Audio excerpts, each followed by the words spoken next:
Before this story begins, take a moment to do something small but meaningful.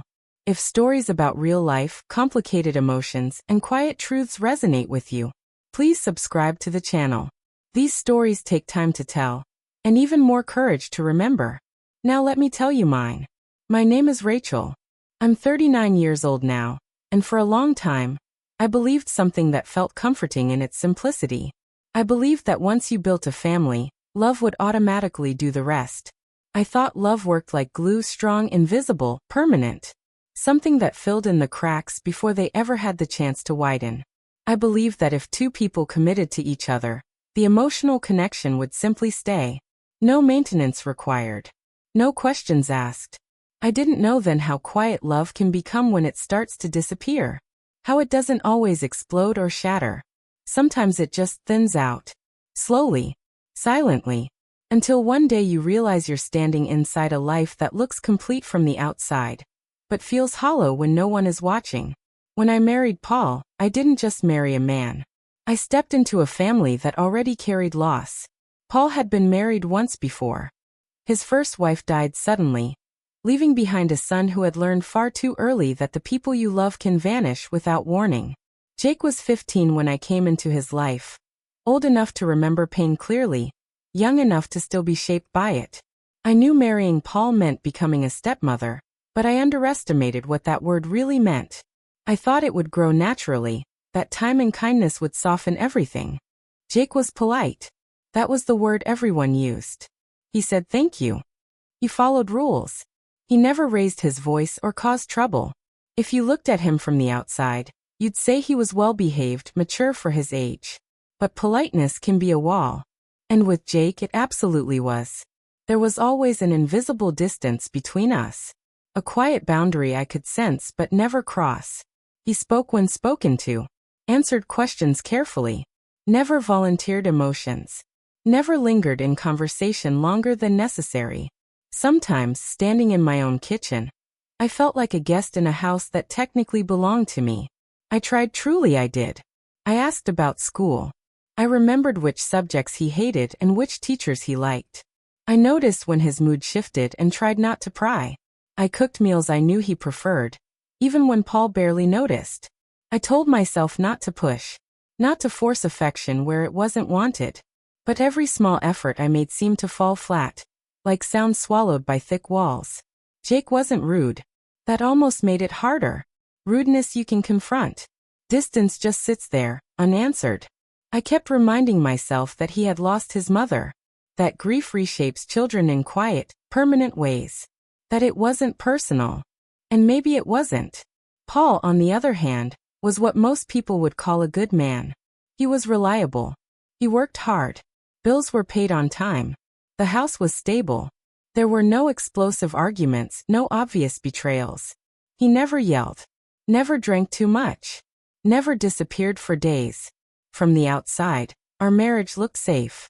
But emotionally, Paul lived behind locked doors. After his first wife died, something in him closed. Not dramatically, not visibly, just firmly. Like a door that had been shut once and never reopened. He went through the motions of life efficiently, responsibly. But feeling, that was something he seemed to ration carefully. Affection became predictable. A kiss that felt scheduled. A hand held out of habit, not desire. There was nothing cruel about it, which somehow made the loneliness sharper. At first, I convinced myself that this was normal. That passion was something exaggerated in movies. That deep emotional connection was a luxury, not a requirement. I told myself stability mattered more. And for a while, that belief worked. Years passed quietly. Days blended into routines. Dinners, chores, polite conversations, sleep. But time has a way of revealing what you're missing. Not all at once, but slowly. Almost gently. You don't wake up one day feeling empty. It builds. You start to notice the silence more than the sound. The lack of questions. The absence of being seen. You realize that even when someone is beside you, you can feel completely alone. By the time Jake turned 19, the house felt different. He had grown taller. Broader shoulders. More confidence in the way he moved through rooms. But what surprised me wasn't his appearance. It was his awareness. Where Paul overlooked silence, Jake noticed it. Where Paul accepted emotional distance as normal, Jake seemed unsettled by it. He listened. Really listened. At first, I didn't think much of it. I told myself he was just maturing, becoming more thoughtful. But I started to notice something unsettling. I looked forward to talking to him. Not physically. Not romantically. Not in any way I could name comfortably. Emotionally. He asked questions Paul no longer did. He noticed when I was tired. When my smile didn't quite reach my eyes. And being noticed after years of emotional invisibility is powerful. One evening, Paul was away on a business trip. The house felt quieter than usual. Not just empty but still. Jake and I ate leftovers at the kitchen counter. Nothing special. No candles. No meaning of el setup. Just two people sharing a meal. At some point, I mentioned how exhausted I'd been feeling lately. Not just physically, emotionally. I didn't mean it as a confession. It slipped out the way truths sometimes do when you're not guarding them. Jake looked at me for a long moment before speaking. Then he said something that changed everything. You shouldn't have to feel alone all the time. The sentence was simple. Almost gentle. But it landed like a crack in glass. No one had acknowledged my loneliness so directly in years. No one had named it out loud. I laughed it off, because that's what you do when something hits too close. I changed the subject. But inside something shifted, something subtle and dangerous. Over the next few weeks, our conversations deepened. We talked about grief. About how loss doesn't always heal. Sometimes it just reshapes you into someone quieter. We talked about how love can cool without anyone meaning for it to happen. How people drift without noticing until the distance becomes permanent. I told myself it was harmless. That he was just empathetic. That I was reading too much into it. But the truth was harder to face. I was drawn to the warmth he offered without effort. The attention. The presence. And that was when the line, the one I hadn't seen clearly before, began to appear. I didn't notice when the boundary shifted. That's the frightening thing about emotional lines. They don't announce themselves. They don't arrive with warnings or alarms. They just move quietly, inch by inch, until you look down and realize how far you've stepped from where you started. Jake was 19 then. No longer a boy, not quite fully settled into adulthood either. He carried his grief differently now. Less like a wound, more like a shadow that followed him everywhere. Where Paul had learned to live around pain, Jake had learned to look through it. And somehow, that made him more present than anyone else in the house. I started noticing the small things. How he lingered in conversations instead of escaping them. How he paid attention when I spoke, not waiting for his turn, not distracted. How he noticed when I grew quiet mid-sentence. Paul didn't see those moments. Or maybe he didn't know how. Our marriage continued the way it always had, functional, calm, emotionally distant. There were no fights dramatic enough to justify leaving. No betrayals obvious enough to demand confrontation. Just the slow erosion of closeness. And erosion is dangerous, because it convinces you that nothing is really wrong. One night, Paul was away again. Another trip. Another empty side of the bed. The house was dim, wrapped in that heavy quiet that settles after midnight. I had fallen asleep on the couch, still wearing my robe, the television murmuring to no one. I woke to the sound of the front door closing softly. Jake stood there for a moment, watching me, not in a way that felt invasive but hesitant. Like someone standing at the edge of a thought they weren't sure they should finish. He sat down beside me. Too close.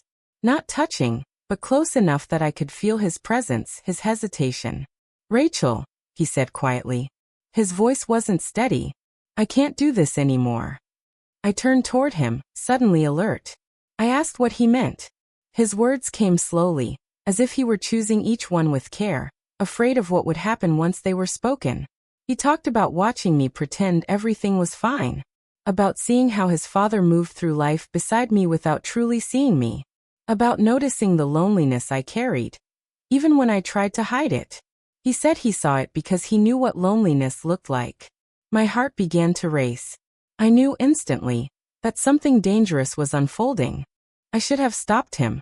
I should have stood up. I should have said his name sharply, drawn a clear line. But instead, Tears welled up in my eyes. Because everything he said was true. He reached out and brushed a tear from my cheek. The touch was gentle, brief, but the moment stretched. For a terrifying second, the world seemed to pause.